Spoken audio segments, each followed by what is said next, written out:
હાલો નમસ્કાર. ગૌસ્વામી વિશ્વા ચેનલમાં તમારું સ્વાગત છે. મિત્ર, ગૌસ્વામી વિશ્વા ચેનલમાં આપણે વચ્ચે વાત કરી હતી કે 4 પ્રકારની વસ્તુ હોવી જોઈએ. ઓમ તો 5 પ્રકાર થાય પણ 4 પ્રકારની હોવી જોઈએ. શિયાળ સિંગ, હાથાજોડી, એકાક્ષી નાળર ને હરણની સિંગ અને 5મું ઘોડાની નાળ. તો મિત્ર, તમને મેં શિયાળ સિંગ બતાવી દીધેલી છે. મિત્ર, આ તમને હું બતાવી એકાક્ષી નાળર. એકાક્ષી નાળર પૂજાના રૂમમાં હોય છે. હું તમને મારો પૂજાનો રૂમ અત્યારે આપણે લઈ જાઉં છું. અત્યારે એકાક્ષી નાળર પૂજાના રૂમમાં છે. આપણે અત્યારે એકાક્ષી નાળર લાવીએ છીએ. આ એકાક્ષી નાળર છે. એકાક્ષી નાળરનો નિયમ છે મિત્ર કે એને વસ્ત્ર ઓઢાડવું પડે, બરાબર. કાયદેસર એના ધૂપ દીપ કરવા પડે છે. આપણે અત્યારે એકાક્ષી નાળર ખોલીએ છીએ. આપ જોઈ રહ્યા છો, આ છે મિત્ર એકાક્ષી નાળર.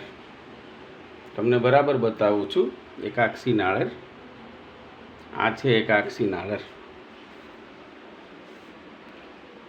આ તો બતાવવા માટે થઈને, બાકી કાંઈ પણ વસ્ત્ર એમને ઉઠેડા હોય તો આપણે એ ખોલાતા નથી.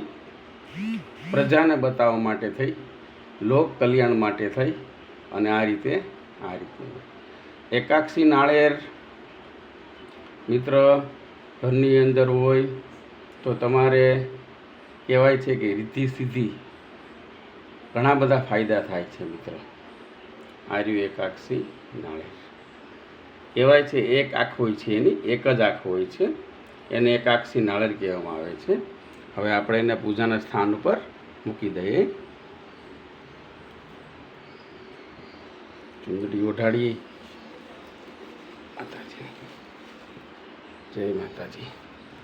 એનું સ્થાન હોય મિત્ર, હરેકનું સ્થાન હોય છે. એકાક્ષી નાળેર આ છે મંદિર. તો હું આ રીતે ધાર્મિક સમાચાર આપતો રહે. તમે ખાસ ગૌસ્વામી વિશ્વાની ચેનલ સબસ્ક્રાઈબ કરજો. અને મિત્ર, આ સમાચાર તમારા મિત્રને મોકલજો અને લાઈક કરજો અને ચેનલ સબસ્ક્રાઈબ કરજો અને ખાસ શેર કરજો. ગૌસ્વામી વિશ્વા ચેનલ.